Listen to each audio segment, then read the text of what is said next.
Shabbat Shalom. Welcome to 2 Minutes of Torah, which on Fridays doubles as thought for Shabbat. This past year, we have created a remarkable online community. And we have been able to connect with one another in very real and meaningful ways. And I so look forward to returning to 3652 Michelson, to be in three-dimensional relationships with all of you so that we can have our community continue to grow and to thrive in all sorts of ways.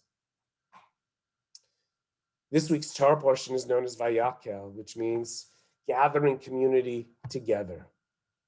And in fact, 30 years ago this week was the first sermon I ever gave in my first year of rabbinical school. I'm not going to give you that sermon because it's 30 years old and came from a 23-year-old.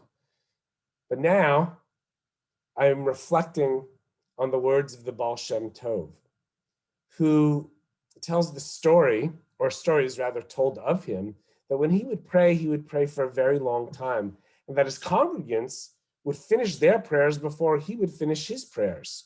And he would be praying, and everybody would remain silent because they dare not talk. They dare not to say a word to interrupt the rabbi from his prayers. But, it would go on 20, 30 minutes. They'd be sitting there in silence while he was finishing his prayers. One time they decided, you know what they'll do? They'll sneak out the back, they'll make Kiddush, and then they'll come back before the rabbis finish, and he will never know that they left. So they do just that. And sure enough, the rabbi finished his prayers in 5 minutes before they even came back. They said, Rabbi, you usually take so long to pray. Why was your prayer so short? He said, even when I pray in silence, knowing that my community is with me is what lifts my spirit, is what brings me solace, is what helps me commune with God.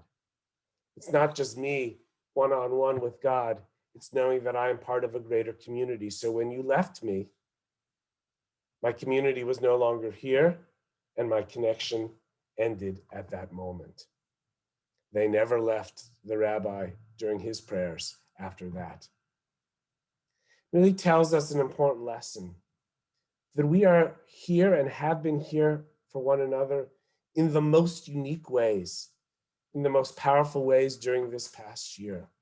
And we have to keep that commitment alive and well when we return to our building, that our community has transformed in different and unique ways, and that we have to continue to always focus on creating that community.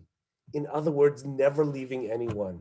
I know so many members of our congregation who have reached out to other members during this year because they fear that person has been isolated and they wanted to be sure they sense that connection. Let's not stop that once quarantine is over. Let us continue to pick up the phone and make those mitzvah calls. Let us create community in all sorts of ways and never abandon one another, because our connection to one another is part and parcel of what connects us to God. Whenever there are two Jews, the Talmud says, God is present. Let us continue to be 2, 4, 6, 8, 10, to the hundreds and thousands with one another.